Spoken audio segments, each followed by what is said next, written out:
Okay, it's George Gross, and I've got my Cuba hat on, and this is a pig. So we're going to talk about the Bay of Pigs, which is the attempt to invade Cuba by elements of the CIA and Cuban rebels under the presidency of John F. Kennedy.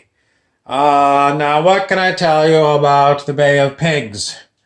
Well, the history books say it was a massive confusion, uh, and it didn't work. It didn't topple the dictator, the communist dictator, Fidel Castro, and it was basically just for the American team, it was an F for fail. And it wasn't the first time that Cuba was invaded by the United States of America. President Theodore Roosevelt, was famous with his group known as the Rough Riders. And they invaded Cuba, and it was the Spanish-American War where they...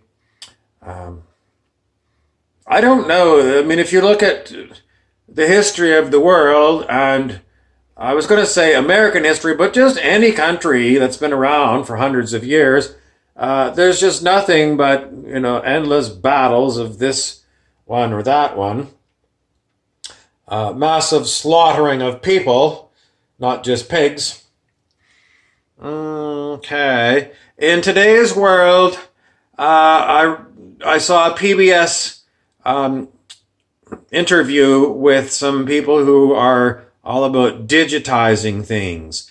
And the PBS, it was on Nova, and it basically showed that all video is so advanced now that you can't trust it because anything can be cooked up. They could take my picture and of my face and put it over top of Donald Trump. And when Donald Trump is talking, you could see my face talking with Donald Trump's voice, or vice versa. So anything on video, you might as well just laugh at it and not consider it all comedy because you can't get truth from video, apparently. What else can I tell you about Cuba? I've never been there. People say it's very nice. They got lovely beaches at Veradero. Guantanamo Bay is a very strange thing. I could never understand how it was that the United States, a capitalist country, had a piece of Cuba, a communist country. And I think it goes way back to those days of Teddy Roosevelt. At some point, the Americans got a permanent lease on Cuba long before Fidel Castro came along. And that's where they built their little naval base. And even through all the years of communism, Fidel Castro never kicked out the Americans from Guantanamo Bay. And the Americans never left Guantanamo Bay and conquered communist Cuba. And it was very, very, very strange, still under President John F. Kennedy, that the Russians were accused of installing nuclear missiles in Cuba. And they had a naval blockade of Cuba, and Kennedy and Khrushchev looked across the table at one another to see who would blink first. Khrushchev did, and apparently removed the nuclear missiles from Cuba. But there wasn't an invasion from Guantanamo Bay, the American naval base, to go overland to find these sites and destroy them, and that didn't happen that way. I think it would be interesting to fly to Cuba and maybe to Havana and then get on a bus and see how close you can get to Guantanamo Bay Naval Station and see if there's actually a crossing there. I'm curious if you can cross from, as a tourist, from Cuba, communist Cuba, into capitalist military-controlled Guantanamo Bay. I'm very curious because on YouTube, there's a number of people who have said that there's been arrests of all these horrible people, politicians and Luciferians and whatever, and they've all been sent to secret military trials in Guantanamo Bay. And other people post pictures of great big barges that they say are going to Guantanamo Bay that are going to be parked in the harbor and used as permanent prisons. But this is just people, I don't know where they get this information from. They just cook it up out of nowhere.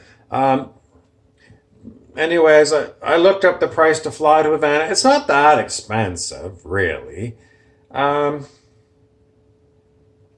Anybody want to go with me to Guantanamo Bay via Havana and see if we can go and see if there are secret trials there? We could call ourselves journalists. I mean, what do you have to do to be an official journalist these days? I mean, I've got 600 videos or more on my YouTube and at least that many posts on Instagram. Does that make me a citizen journalist? Can I be called an accredited journalist because I've got so much media out there? Why not? I don't know. The American is it the First or the Fifth Amendment? I don't know the American Constitution very well, but I know that there's one amendment there that says freedom of the press, and well, hardly anybody reads, paper newspapers anymore, and we all know that there's only 6 companies that own all of the media all over the world, and it's all the entertainment giants. It's like Disney that owns the news. How weird is that? So, I don't know where else I can go with this. Pigs in Cuba. Oh, I said I was George Gross, and I don't sound like George. I never know if these characters are going to come through. George Gross, he's like, I am George Gross. And he's kind of in your face, I'm a cop, and, if I pull you over because you're doing more than double nickels, 55 on the American freeway system, I'm gonna give you a ticket. Or something. But anyways, I had to put on this Cuba and Bay of Pigs to talk about it. How we're ever going to find out what's really going on? Well, I tried tuning into David Wilcock and Corey Good. They're the YouTubes that come up for them, and they're incredibly boring. There's nothing new. It's like I've heard a lot of hours of lectures of these two, and it's fascinating. It's a great story, but they've come to a standstill. And every time I tune in, it's the same story over and over again. They don't seem to move the plot along. Fellas, you got to move the plot along. If you've got insiders, I don't know, like the biggest insider of all, Julian Assange of WikiLeaks, apparently was kidnapped and taken out of the Ecuadorian embassy. Thank God for Julian Assange living in a teeny room. I can't believe it.